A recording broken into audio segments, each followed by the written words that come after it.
Halo teman-teman, kali ini saya akan bercerita tentang pengalaman supir truk yang dikerjain hantu Belanda di Alas Roban. Supir truk ini bernama Warsito. Dia dalam perjalanan dari Jakarta menuju ke Surabaya. Truk yang dibawa Warsito ini berjenis truk fuso tanpa gandengan. Warsito membawa seorang kernet yang bernama Sururi. Perjalanan dari Jakarta sampai ke Batang, Jawa Tengah relatif lancar. Biasanya bila Warsito melakukan perjalanan dengan truk, dia berhenti untuk istirahat di pangkalan truk di daerah Batang tersebut. Namun karena lalu lintas lancar, Warsito berpikir tanggung sekali kalau istirahat di Batang, dan dia berencana terus melanjutkan perjalanan dan akan istirahat di daerah Kendal. Tepat jam 12 malam, truk Warsito memasuki area Alas Roban. Warsito memilih jalur Alas Roban yang lama atau di tengah. Padahal jalur itu terkenal angker dan jalannya berkelok-kelok.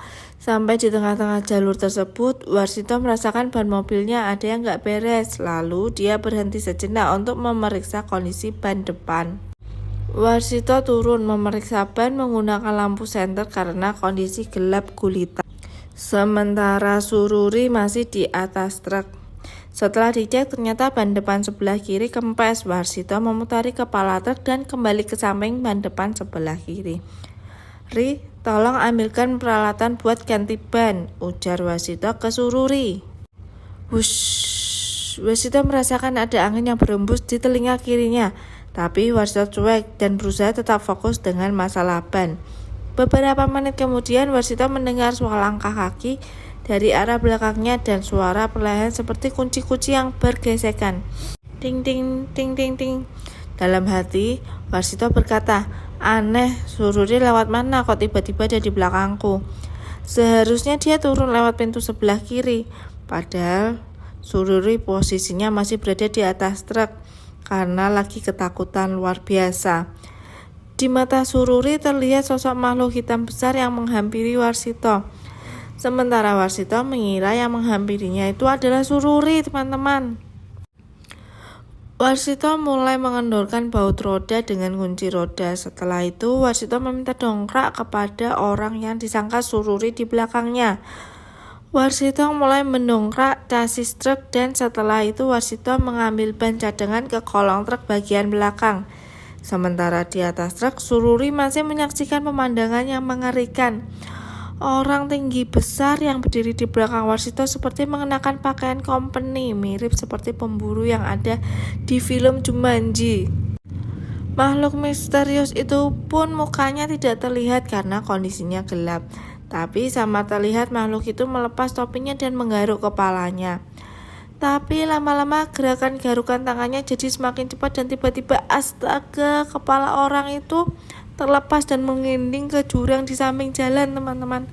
Dari potongan leher makhluk itu terlihat seperti ada cairan yang muncrat. Saking ketakutannya, Sururi sontak langsung pingsan di atas truk. Singkat cerita, Warsito sudah selesai mengganti ban lalu mengajak orang misterius yang disangka Sururi itu untuk menaiki truk. "Ayo Sururi, kita naik truk," ucap Warsito. Namun makhluk itu menjawab dengan suara seperti geraman. Grrrr. Warsito pun menaiki truk dan kaget melihat Sururi sedang tertidur. Padahal Sururi pingsan, teman-teman. Warsito pun berkata, "Ri, kamu kok malah tidur?" Warsito lalu menyalakan mesin dan melanjutkan perjalanan. Sampai di Kendal, Warsito berhenti di warung makan dan membangunkan Sururi. "Sururi, ayo bangun. Kita istirahat dulu." Tapi begitu Sururi bangun, dia langsung terkaget-kaget dan seperti mau melompat sambil berteriak, "Wah!" Gitu, teman-teman. "Woi, kamu kenapa Sururi?" tanya Warsito. Sururi tidak langsung menjawab tetapi melihat pemandangan di sekitar. Setelah tahu dia berada di depan warung makan, barulah Sururi cerita kalau orang yang membantu Warsito di Alas Roban tadi bukanlah dirinya, melainkan hantu Belanda tanpa kepala yang berpakaian seperti prajurit company zaman dulu. Wah, menyeramkan ya teman-teman. Tapi untungnya Warsito tidak sadar kalau yang membantunya itu adalah hantu Belanda tanpa kepala. Yang ketakutan malah Sururi, teman-teman. Cukup sekian teman-teman cerita menyeramkan dari saya. Jangan lupa di like dan subscribe teman-teman. Terima kasih.